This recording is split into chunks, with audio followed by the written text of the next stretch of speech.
There's a little plastic chair outside a bakery in Dauis on Panglao Island that I still think about more than I probably should. It is blue, sun faded, one leg shorter than the others, and if you sit on it wrong, it rocks just enough to make you think you are going over backward.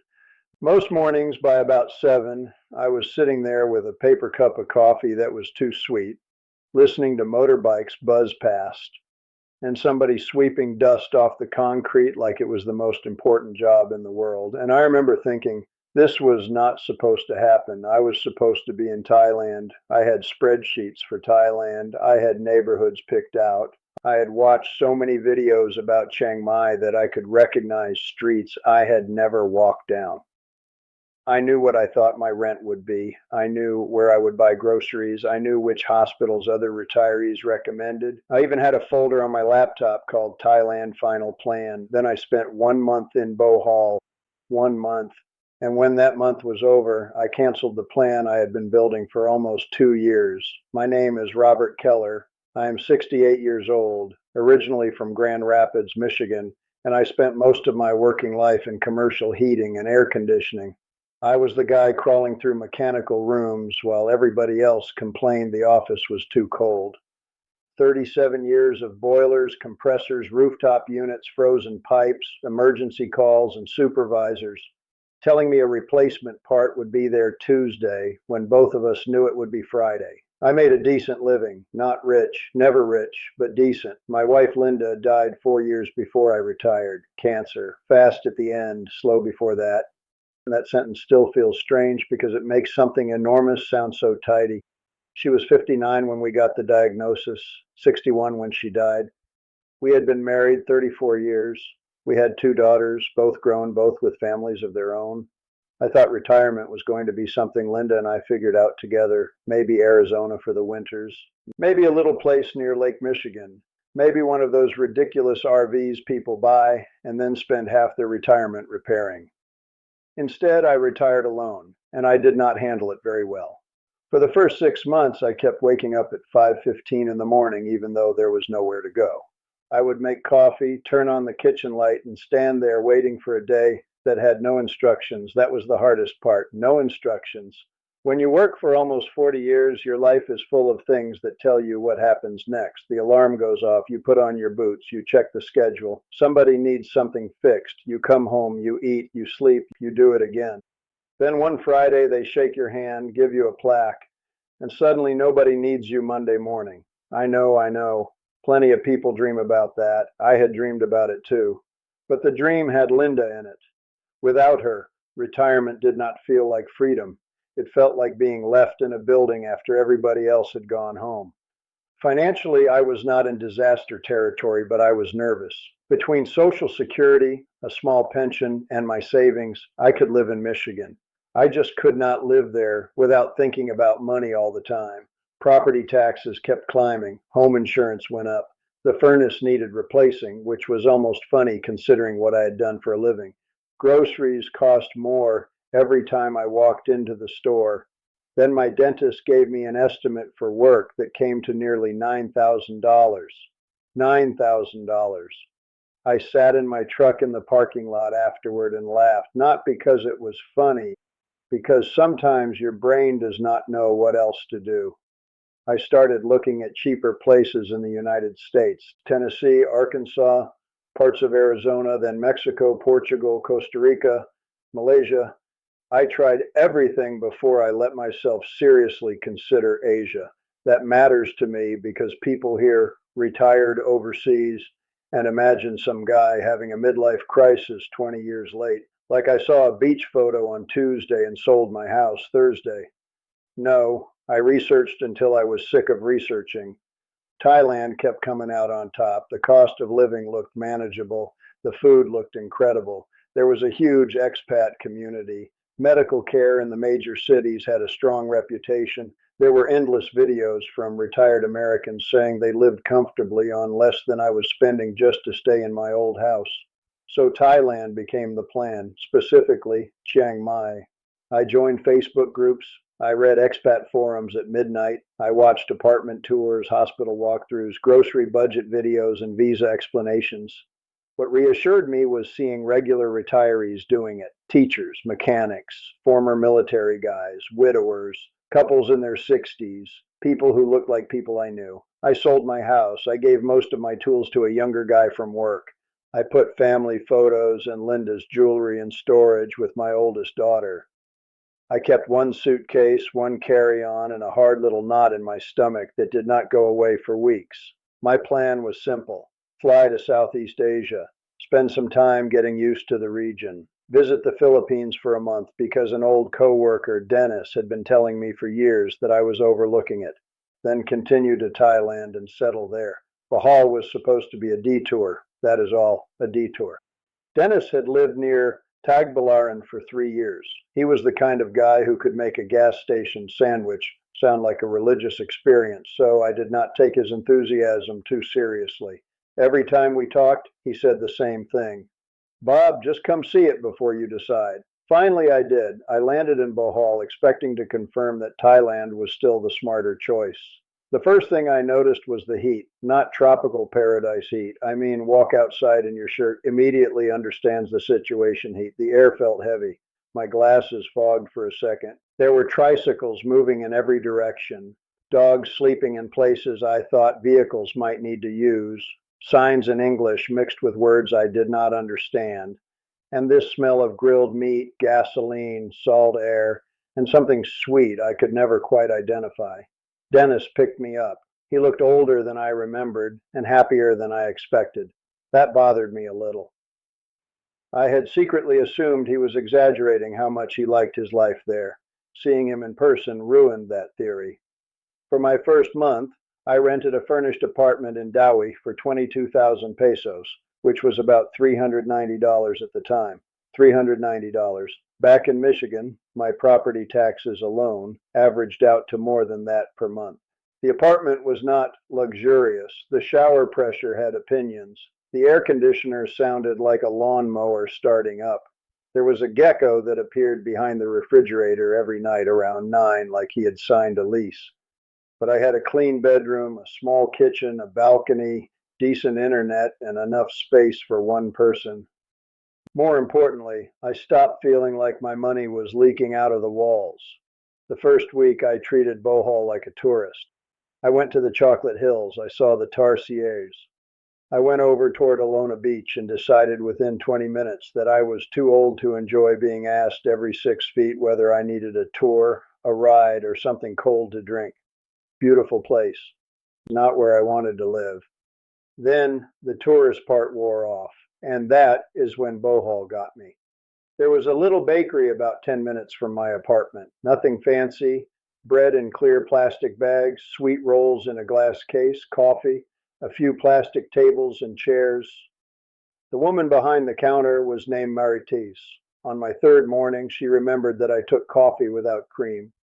On my fifth morning, she asked why I always came alone. That question caught me off guard.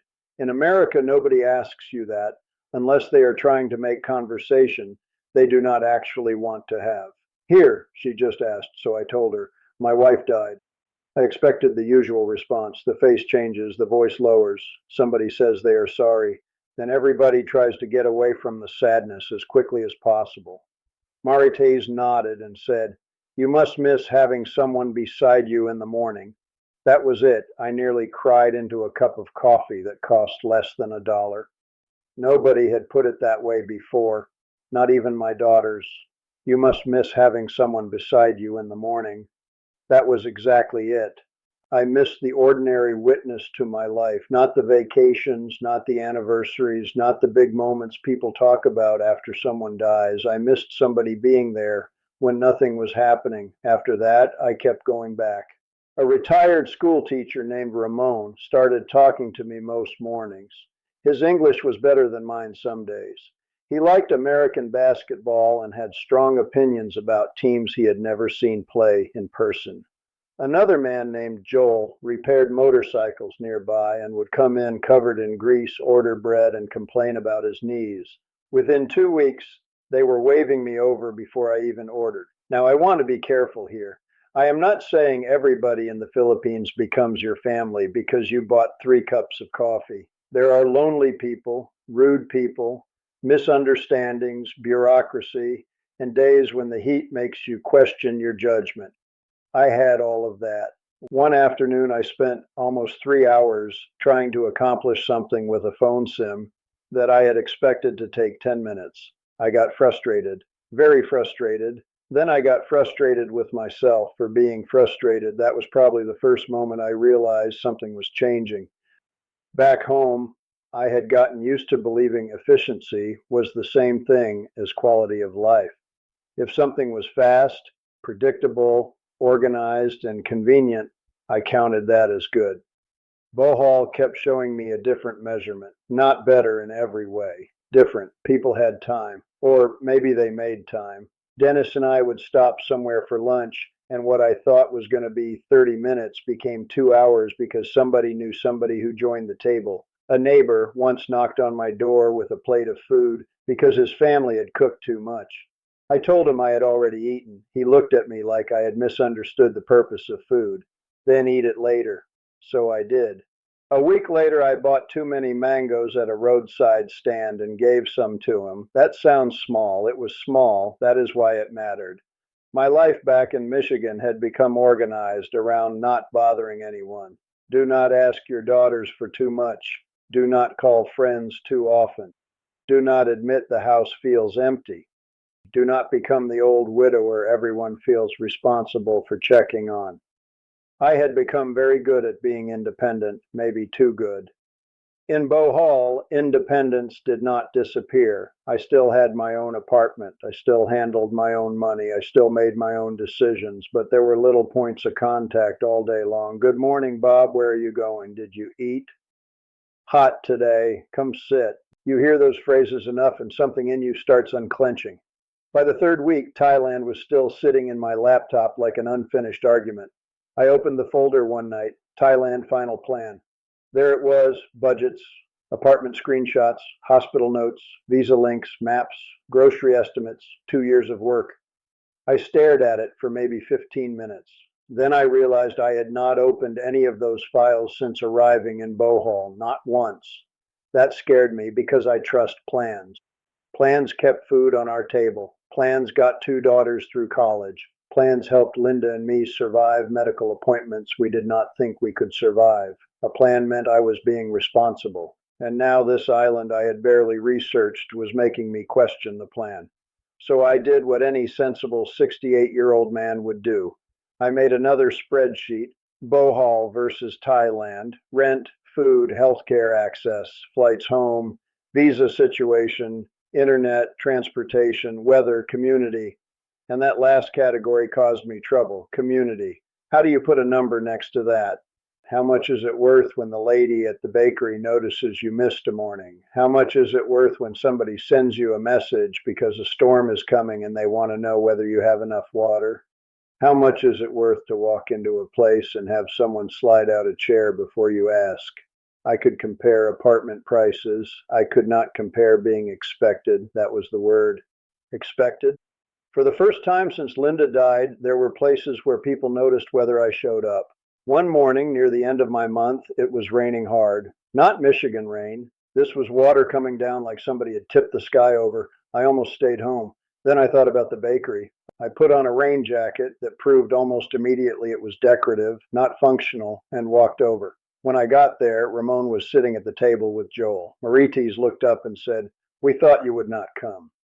We thought you would not come. I can tell you the exact sound of the rain hitting the metal awning when she said that. I can still see the water running off the edge in sheets. And I remember standing there soaked through, holding this useless rain jacket closed, feeling something I had not felt in years. I had been missed before I even arrived. That did it. Not the beaches, not the cheaper rent, not the weather. That sentence. I had already booked my onward flight. And I was supposed to leave Bohol, spend a few days in Manila, then continue toward Thailand and begin the life I had planned. Instead, I changed the ticket. Dennis thought I was joking. My daughters thought I had lost my mind.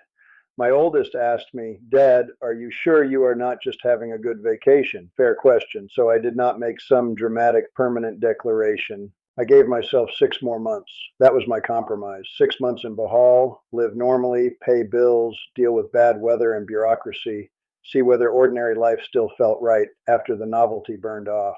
That was almost 2 years ago. I am still here. I moved into a quieter place nearby and still spend far less than I did keeping my old house running.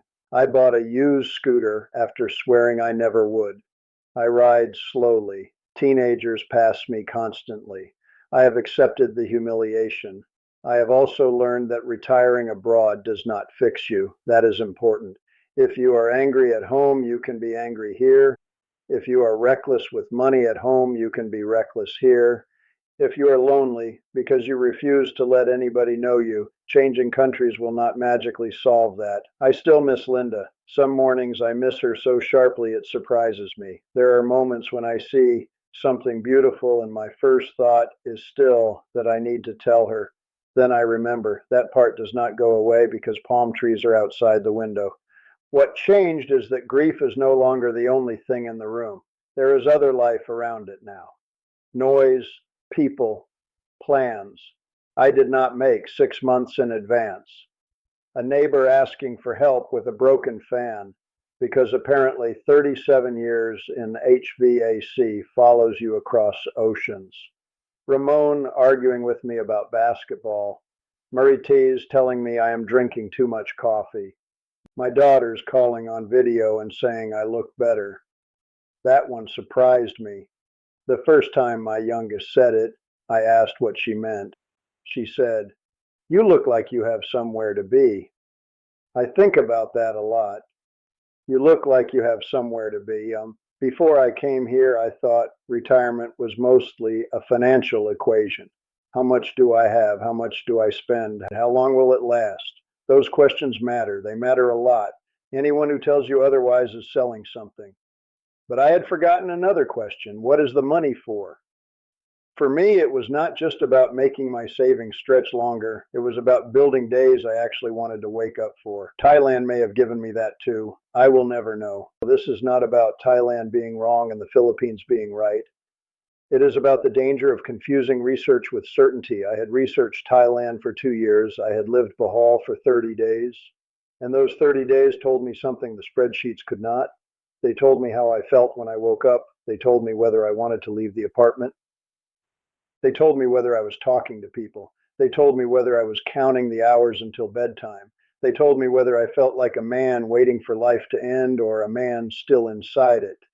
That is a hard thing to measure, maybe the hardest. So if you are sitting somewhere right now with retirement folders open on your computer, watching videos, comparing countries, calculating rent, trying to make the perfect decision, I understand. I was you. I wanted certainty before I moved. I wanted somebody to tell me the exact country, exact city, exact monthly budget, exact neighborhood, exact answer.